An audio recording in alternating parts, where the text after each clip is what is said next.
attack on the U.S. consulate in Benghazi. Now, questions are being raised about one of her investments and a possible conflict. Should she be tapped to replace Hillary Clinton? CNN's Mary Snow is in New York with details. Mary, what is this all about? Joe, this is about Susan Rice's financial link to the 1,700-mile oil pipeline that environmentalists have been fighting. And the next Secretary of State will be facing key decisions about it. The third time. The latest controversy surrounding Ambassador Susan Rice involves a major investment in the company that wants to build the controversial Keystone XL pipeline.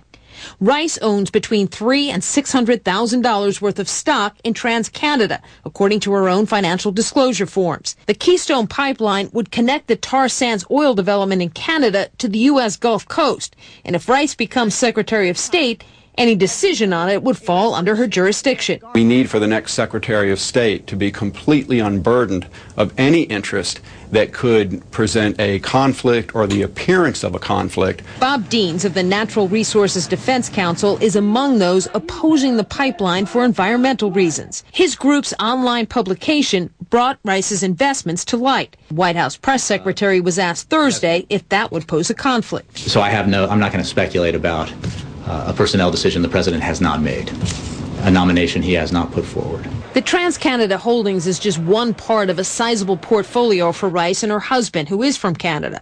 The watchdog group Center for Responsive Politics estimates the couple's net worth between $23.5 million and $43.5 million as of 2009.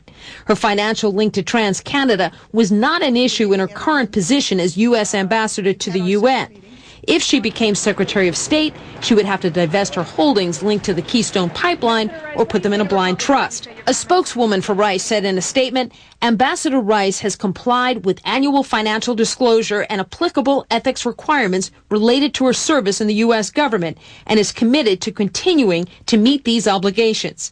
While the NRDC is speaking out about Rice's potential conflict of interest, its spokesman says it supports her potential nomination and would not ask her to recuse herself from the Keystone Pipeline decision.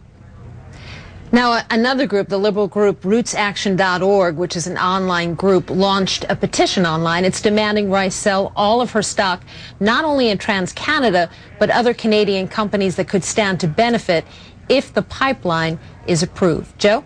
Mary Snow, New York. Thanks for that.